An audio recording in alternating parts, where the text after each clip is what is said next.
ایک بات یہ عرض کرنی ہے اس میں کہ لوگ فوٹو لیتے ہیں،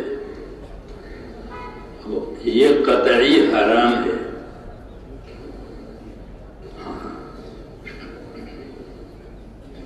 ہماری تو یہ مجلسیں اللہ کے حکموں والی، نبی کے طریقوں والی، دین کی محنت والی،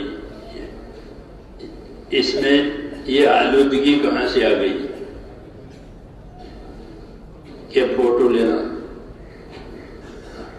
حرام سے بھی پرہیز نہیں ہے تو دین کہاں رہا؟ کیونکہ ہماری شریعت میں اس کی اجازت ہی نہیں دی ہے۔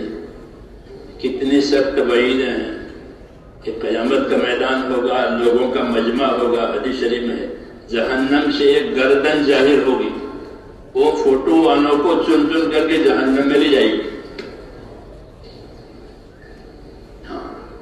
تو اپنے لیے جہنم کا سامان کرنا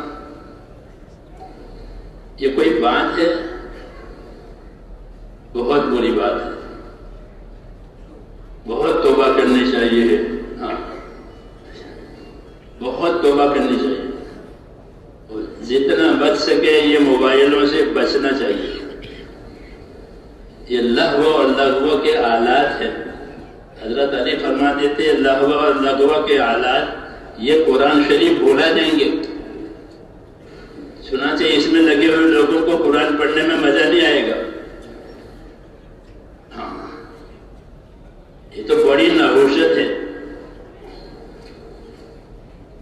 بڑی نحوست ہے۔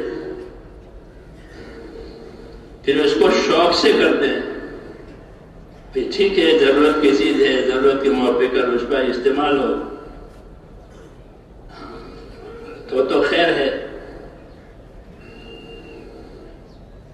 اس میں نہ حکم دیکھا جاتا ہے کہ اللہ نے منع کیا ہے، کچھ نہیں، شوق پورا کرنا، تو جہالت کی حد ہو گئی۔ اور وہ بھی ایسی مبارک مجلسوں میں،